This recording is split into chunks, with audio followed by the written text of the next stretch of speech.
Meaning of capital output ratio. Capital output ratio, COR, is the amount of capital required to produce 1 unit of output.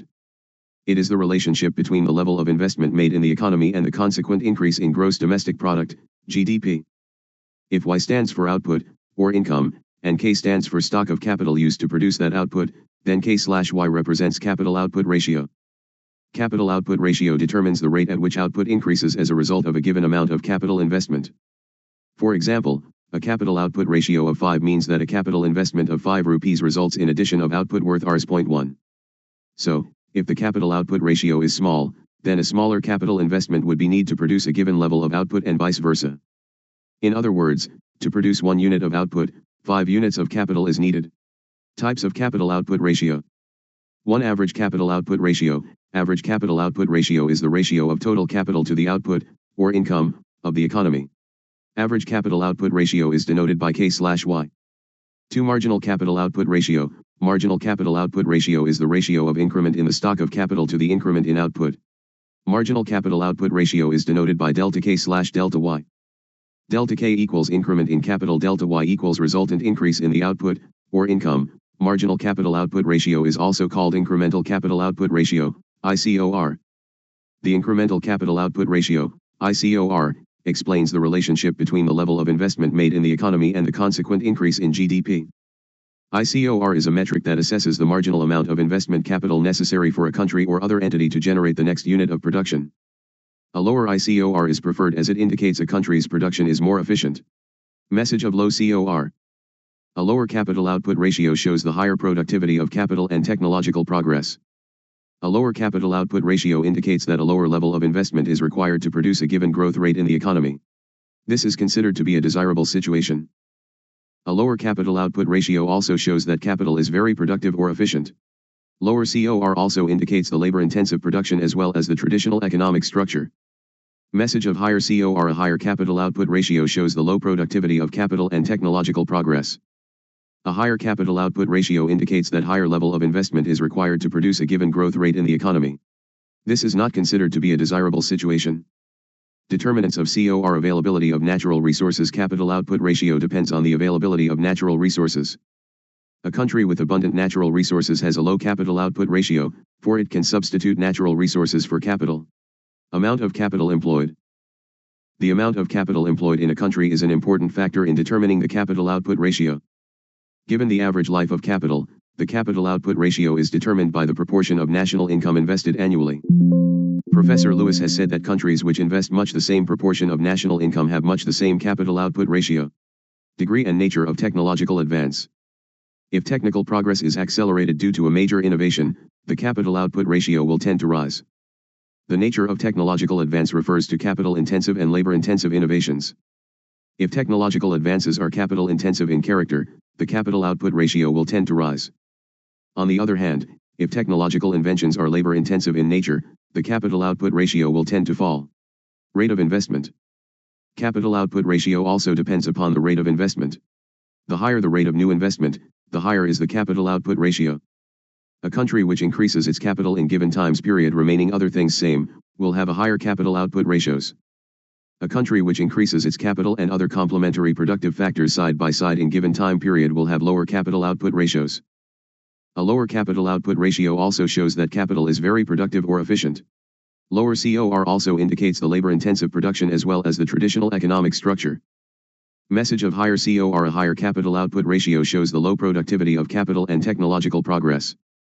A higher capital output ratio indicates that higher level of investment is required to produce a given growth rate in the economy. This is not considered to be a desirable situation. Determinants of COR. Availability of natural resources. Capital output ratio depends on the availability of natural resources. A country with abundant natural resources has a low capital output ratio, for it can substitute natural resources for capital. Amount of capital employed. The amount of capital employed in a country is an important factor in determining the capital output ratio. Given the average life of capital, the capital output ratio is determined by the proportion of national income invested annually. Professor Lewis has said that countries which invest much the same proportion of national income have much the same capital output ratio. Degree and nature of technological advance. If technical progress is accelerated due to a major innovation, the capital output ratio will tend to rise. The nature of technological advance refers to capital-intensive and labor-intensive innovations. If technological advances are capital-intensive in character, the capital output ratio will tend to rise. On the other hand, if technological inventions are labor-intensive in nature, the capital output ratio will tend to fall. Rate of investment. Capital output ratio also depends upon the rate of investment. The higher the rate of new investment, the higher is the capital output ratio. A country which increases its capital in given times period remaining other things same, will have a higher capital output ratios. A country which increases its capital and other complementary productive factors side by side in given time period will have lower capital output ratios. Efficiency of handling new type of equipment affect the capital output ratio. A low level of efficiency in handling new capital equipment would lead to waste, and as a result the capital output ratio would be high. A high level of efficiency in handling new capital equipment would lead to utilize the other resources, and as a result the capital output ratio would be high, and vice versa. Quality of managerial and organizational skill. A country in which the quantity and quality of managerial and organizational skill is high, the capital output ratio will be low. For it is in a better position to use its capital equipment and other productive resources to the fullest extent, and thus a larger output can be had with the existing capital. If the quantity and quality of entrepreneurship are low, the resources cannot be utilized, and the capital output ratio will be high. Pattern of demand. The pattern of demand also influences the capital output ratio. Given the prices and income in a perfectly competitive economy, changes in tastes and preferences of the consumers may change the pattern of demand through time. This may, in turn, have important effects on the demand for capital and on the capital output ratio. For example, the demand for synthetic materials and products like nylon, etc., has led to the establishment of plants for their manufacture, thereby raising capital output ratio. Relation of factor prices. A change in factor prices, i.e., wages, interest, rent, etc., affects the capital output ratio to the extent capital can be substituted for other factors of production. Changes in the rate of interest or wages may affect the demand for capital, thereby affecting the capital output ratio. A reduction in the rate of interest, other factor prices remaining constant, is likely to increase investment demand for capital and thus raise the capital output ratio. Similarly, a rise in the wage level, other things remaining the same, may raise the capital output ratio if there is a possibility of capital being substituted for labor. Industrialization. Industrialization, which requires more investment, tends to raise the capital output ratio. Industrialization leads to urbanization and need heavy infrastructure expenditure, leading to high COR. Urbanization involves the movement of works from the rural areas to the towns, which necessitates larger investment in house building industry. As a result, the capital output ratio is pushed up. Employment policy. Capital output ratio further depends on employment policy. In an overpopulated country like Nepal, where unemployment exists on a mass scale, the policy of the state to provide immediate relief to the unemployed will lead to capital investments on roads, waterworks, hospitals, schools, houses, and other public works increases COR. If the government policy is towards absorbing the unemployed in large industries, especially in manufacturing industries, the capital output ratio would be smaller. But less of capital and labor will be employed in such industries as compared to the public works. Spread of education. With the spread of literacy and education, efficiency increases, which tends to make a better use of capital equipment, whereby the capital output ratio falls, and vice versa. But with the increment of technical education, more capital equipment is used than labor, and COR would be high use of social and economic overheads. In the early stages of economic development, there is a tendency to invest more in social and economic overheads, which causes capital output ratio be high. With the passage of development in the long run, fuller utilization of social and economic overheads creates external economies and leads to increasing returns, leading lower COR. Impact of export and import. In order to earn more foreign exchange and to avoid balance of payments difficulties, the export sector requires heavy capital expenditure to push up exports. This tends to raise the capital output ratio. If the nature of investment is such that larger quantities of capital equipment are imported and huge expenditures are incurred on it, the capital output ratio would be high, and vice versa. Case for low or high capital output ratio in underdeveloped countries. Low capital output ratio. Those who favor a low capital output ratio advance the following arguments. Professor Lewis observed that the capital to annual income ratio is lower in underdeveloped countries because their rate of capital accumulation has historically been small. Underutilized or unutilized natural resources mean that a small capital investment can produce a large output. Other productive resources such as land, labor, management, and existing equipment are also underused. When development begins, these resources are brought into productive use, increasing output more than the capital invested. Countries with rapid population growth have a lower capital output ratio because fast-growing populations assure markets for investments and maintain an optimal labor-to-capital ratio. Due to capital shortages and abundant labor, underdeveloped countries have an incentive to use capital-saving production methods. Focusing on agricultural and other labor-intensive industries in early development allows for high output with low capital investment, reducing the capital output ratio. In such economies, capital is not fully utilized, leading to lower depreciation rates, longer life of equipment, and a lower capital output ratio. High capital output ratio. Economists who favor a high capital output ratio for underdeveloped countries gave the following reasons. In underdeveloped countries, the capital output ratio is high due to wastage of capital caused by inefficient manpower in handling and maintaining equipment, and lack of awareness of productive investment opportunities. Low literacy and poor education slow down the spread of technological knowledge, reducing capital productivity. Large amounts of capital are required to exploit underused or unused natural resources, example oil exploration. Countries with limited natural resources depend more on capital substitution. A slower population growth rate may raise the capital output ratio since capital becomes less effective without sufficient labor growth. Economic development changes demand patterns, requiring more capital-intensive industries, example shift from handmade to machine-made goods. In early stages of development, heavy capital investments are needed for infrastructure such as schools, hospitals, roads, railways, and electricity, increasing the capital output ratio.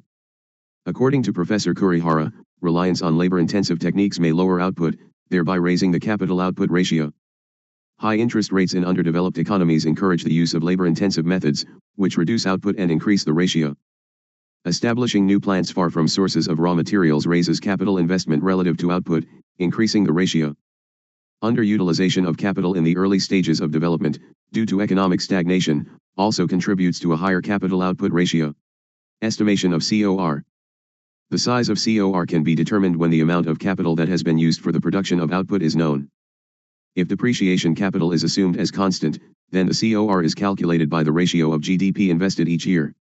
For example, investment in an economy is 32% of GDP, and the economic growth corresponding to this level of investment is 8%. Here, it means that an investment of Rs. 32 produces an output of 8 rupees. Therefore, the COR is 32/8, i.e., 4. Formula COR equals, total investment, / expected annual growth, limitations of COR. Accurate calculation of the capital output ratio requires detailed development plans and technical data on costs and output, which are often unavailable in underdeveloped economies. Development programs face obstacles such as lack of capital equipment, skilled labor, entrepreneurship, and fluctuations in demand, prices, and climate. The capital output ratio does not remain constant, it changes during different stages of a development plan, causing differences between projected and actual results. Underutilization of resources and excess capacity in underdeveloped economies make accurate calculation of the ratio difficult. The ratio estimates total capital needs but does not help in deciding priorities among different sectors or projects. It ignores the role of investment in human capital, which is as important as physical capital for economic growth. Technological innovations can alter output levels, making earlier capital output estimates unreliable.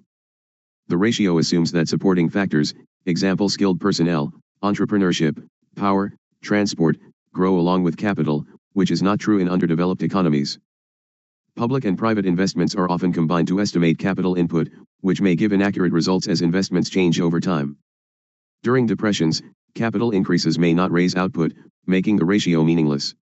Importance in planning. The capital output ratio is an important and useful concept for purposes of economic planning in an underdeveloped country. The capital output ratio is thus used to determine the growth rate of an economy. The Harrod-Domar models of growth are based on this concept. In formulating a plan, an ICOR is required for the purpose of calculating the growth rate of the economy. Suppose we want to increase national output by 10 and assume the ICOR to be 2. In this case, the required addition to the capital stock needed for new investment will be L0x2 equals 20. Assuming the current level of national output to be 1000 and the saving rate 0.04, the domestic saving will be 40. Now this much of domestic saving can be invested for the purpose of increasing national output. Given the ICOR of 2, this amount of saving and investment would increase national output by 20, equals 40/2. This gives the growth rate of 2.0% per annum in national income. We can also calculate the growth rate of national output, income, by dividing the saving ratio by the ICOR, i.e., 0.04/2 equals 0.02 or 2.0%. The importance of capital output ratio lies in making out the case for obtaining large foreign aid for investment by underdeveloped countries. Since the domestic saving income ratio is low in underdeveloped countries, a higher rate of foreign aid is required for achieving a higher growth rate, assuming a conventional capital output ratio of 3 to 4. Thus the concept of capital output ratio is a useful tool which highlights the importance of capital in development planning. Helps in testing the consistency of the desired growth rate and the resources of an underdeveloped country.